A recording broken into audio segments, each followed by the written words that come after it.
ओम नमो भगवते वासुदेवाय। श्रीमद्भागवत महापुराण की कथा। कृष्णं नारायणं वन्दे, कृष्णं वन्दे व्रजप्रियम्, कृष्णं द्वैपायनं वन्दे, कृष्णं वन्दे पृथातुतम्। अथ चतुर्थस्कन्धः त्रयोदशोऽध्यायः। ध्रुव वंश का वर्णन, राजा अंग का चरित्र। बोलो वृंदावन बिहारी लाल की जय। श्री सूत जी कहते हैं कि शौनक जी, श्री मैत्रेय मुनि के मुख से ध्रुव जी के विष्णु पद पर आरूढ़ होने का वृतांत सुनकर विदुर जी के हृदय में भगवान विष्णु की भक्ति का उद्रेक हो आया और उन्होंने फिर मैत्रेय जी से प्रश्न करना आरंभ किया। विदुर जी ने पूछा, भगवत परायण मुने, ये प्रचेता कौन थे? किसके पुत्र थे? किसके वंश में प्रसिद्ध थे? और इन्होंने कहाँ यज्ञ किया था? भगवान के दर्शन से कृतार्थ नारद जी परम भागवत हैं, ऐसा मैं मानता हूँ। उन्होंने 5 रात्र का निर्माण करके श्री हरि की पूजा पद्धति रूप क्रिया योग का उपदेश किया है। जिस समय प्रचेता गण स्वधर्म का आचरण करते हुए भगवान यज्ञेश्वर की आराधना कर रहे थे, उसी समय भक्त प्रवर नारद जी ने ध्रुव का गुणगान किया था। ब्राह्मण उस स्थान पर उन्होंने भगवान की जिन जिन लीला कथाओं का वर्णन किया था, वे सब पूर्ण रूप से मुझे सुनाइए। मुझे उनके सुनने की इच्छा है। श्री मैत्रेय जी कहते हैं कि विदुर जी, महाराज ध्रुव के वन चले जाने पर उनके पुत्र उत्कल ने अपने पिता के सार्वभौम वैभव और राज्य सिंहासन को अस्वीकार कर दिया। वह जन्म से ही शांत चित्त, आसक्ति शून्य और समदर्शी था तथा संपूर्ण लोकों को अपनी आत्मा में और अपनी आत्मा को संपूर्ण लोकों में स्थित देखता था। उसके अंतःकरण का वासना रूप मल अखंड योगाग्नि से भस्म हो गया था।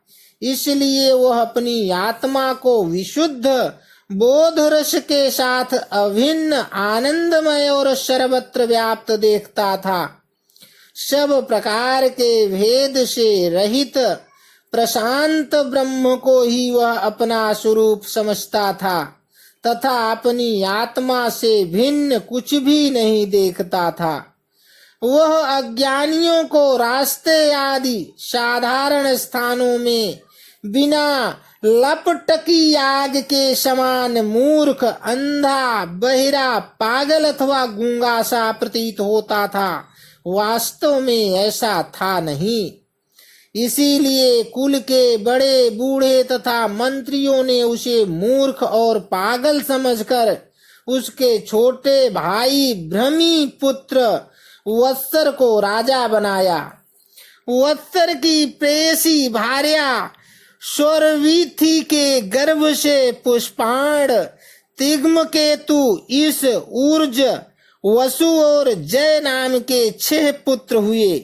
पुष्पाण के प्रभा और दोषा नाम की 2 स्त्रियां थी।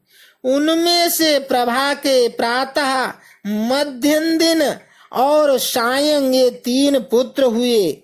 दोषा के प्रदोष, निशीथ और व्युष्ट ये 3 पुत्र हुए। व्युष्ट ने अपनी भार्या पुष्करणी से सर्वतेजा नाम का पुत्र उत्पन्न किया। उसकी पत्नी आकुति से चक्षु नामक पुत्र हुआ। चाक्षुष मनवंतर में ही वही मनु हुआ। चक्षु मनु की स्त्री नडवला से पुरु कुश त्रित द्रुम्न सत्यवान ऋतुव्रत अग्निष्टोम आतिरात्र प्रद्युम्न शिवी और उल्मुख ये 12 सत्वगुणी बालक उत्पन्न हुए। इनमें उल्मुख नाम ने अपनी पत्नी पुष्करणी से अंग, सुमना, ख्याति, क्रतु, अंगिरा और गय ये 6 उत्तम पुत्र उत्पन्न किए। अंग की पत्नी सुनीता ने क्रूर कर्मा वेन को जन्म दिया, जिसकी दुष्टता से उद्विग्न होकर राजर्षि अंग नगर छोड़कर चले गए थे। प्यारे विदुर जी, मुनियों के वाक्य वज्र के समान अमोघ होते हैं। उन्होंने कुपित होकर वेन को शाप दिया और जब वह मर गया तब कोई राजा न रहने के कारण लोक में लुटेरों के द्वारा प्रजा को बहुत कष्ट होने लगा। यह देखकर उन्होंने वेन की दाहिनी भुजा का मंथन किया, जिससे भगवान विष्णु के अंशावतार आदि सम्राट महाराज पृथु प्रकट हुए। विदुर जी ने पूछा कि ब्राह्मण महाराज, अंग तो बड़े शील संपन्न साधु स्वभाव ब्राह्मण भक्त और महात्मा थे, उनके वेन जैसा दुष्ट पुत्र कैसे हुआ, जिसके कारण दुखी होकर उन्हें नगर छोड़ना पड़ा। राजदंडधारी वेन का भी ऐसा क्या अपराध था जो धर्मज्ञ मुनीश्वरों ने उसके प्रति शाप रूप ब्रह्मदंड का प्रयोग किया। प्रजा का कर्तव्य है कि वह प्रजा पालक राजा से कोई पाप बन जाए तो भी उसका तिरस्कार न करे, क्योंकि वह अपने प्रभाव से 8 लोकपालों के तेज को धारण करता है। ब्राह्मण, आप भूत भविष्य की बातें जानने वालों में सर्वश्रेष्ठ हैं, इसलिए आप मुझे सुनीता के पुत्र वेन की सब करतूतें सुनाइए। मैं आपका श्रद्धालु भक्त हूँ। श्री मैत्रेय जी ने कहा कि विदुर जी, एक बार राजर्षि अंग ने अश्वमेध महायज्ञ का अनुष्ठान किया। उसमें वेदवादी ब्राह्मणों के आवाहन करने पर भी देवता लोग अपना भाग लेने नहीं आए। तब ऋतुजों ने विस्मित होकर यजमान अंग से कहा, राजन, हम आहुतियों के रूप में आपका जो घृत आदि पदार्थ हवन कर रहे हैं, उसे देवता लोग स्वीकार नहीं करते।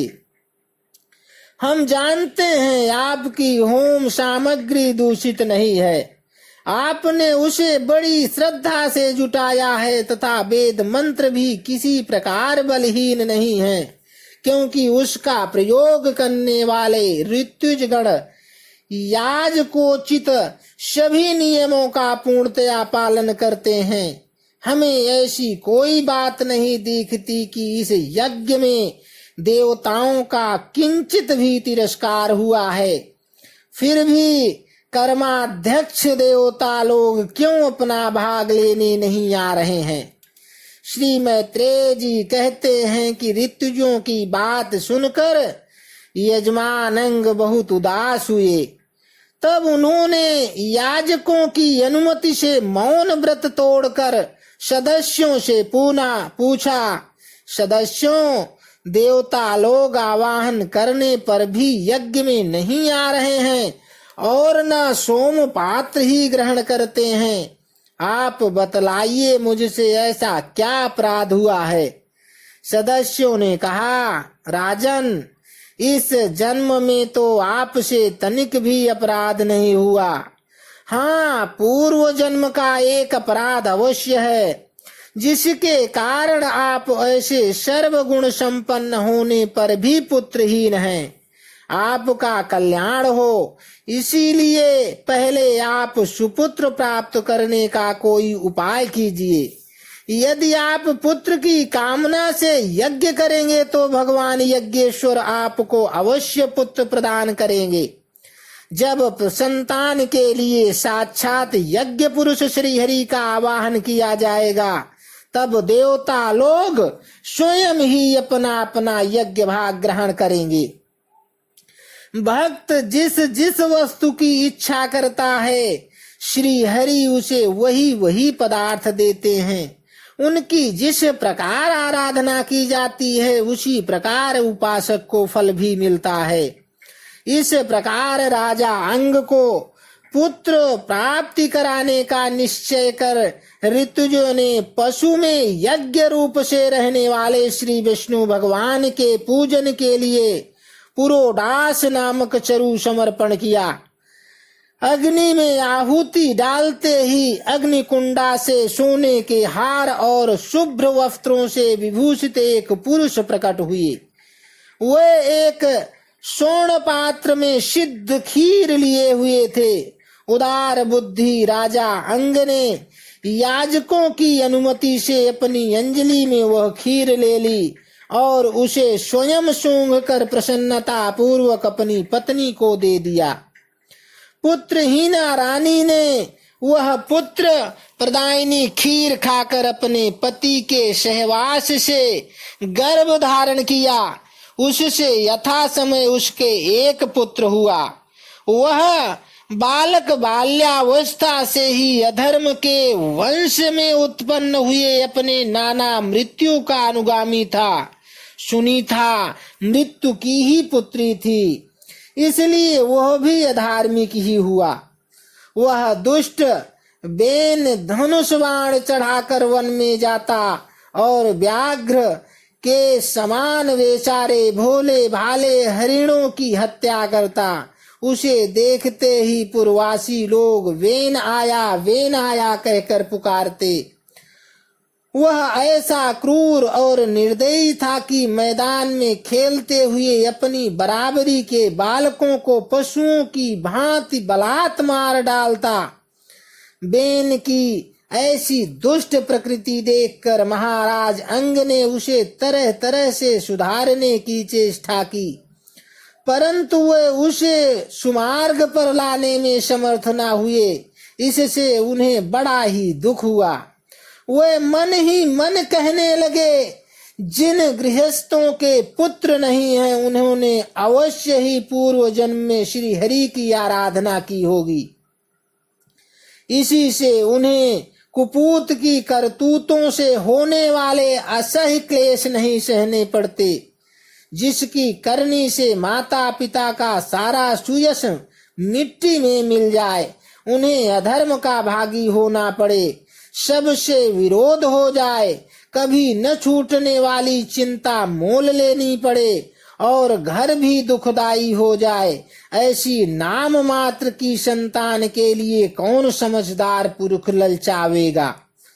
वह तो आत्मा के लिए एक प्रकार का मोहमय बंधन हो जाता है। मैं तो सपूत की अपेक्षा कुपूत को ही अच्छा समझता हूँ, क्योंकि सपूत को छोड़ने में बड़ा क्लेश होता है। कुपूत घर को नरक बना देता है, इसलिए उससे सहज ही छुटकारा हो जाता है। इस प्रकार सोचते सोचते महाराज अंग को रात में नींद नहीं आई। उनका चित्त गृहस्थी से विरक्त हो गया। वो आधी रात के समय बिछौने से उठे। इस समय वेन की माता नींद में बेसुध पड़ी थी।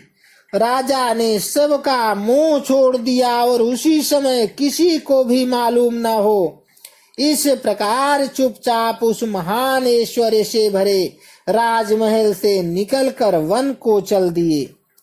महाराज विरक्त होकर घर से निकल गए थे। यह जानकर सभी प्रजाजन, पुरोहित, मंत्री और सुहृद गण आदि अत्यंत शोकाकुल होकर पृथ्वी पर उनकी खोज करने लगे। ठीक वैसे ही जैसे योग का यथार्थ रहस्य न जानने वाले पुरुष अपने हृदय में छिपे हुए भगवान को बाहर खोजते रहते हैं। जब उन्हें अपने स्वामी का कहीं पता न लगा, तब वे निराश होकर नगर में लौट आए और वहां जो मुनिजन एकत्र हुए थे उन्हें यथावत प्रणाम करके उन्होंने आंखों में आंसू भरकर महाराज के न मिलने का वृतांत सुनाया। इति श्रीमद्भागवते महापुराणे पारमहंस्यां संहितायां चतुर्थस्कन्धे त्रयोदशोऽध्यायः समाप्तः। बोलो वृंदावन बिहारी लाल।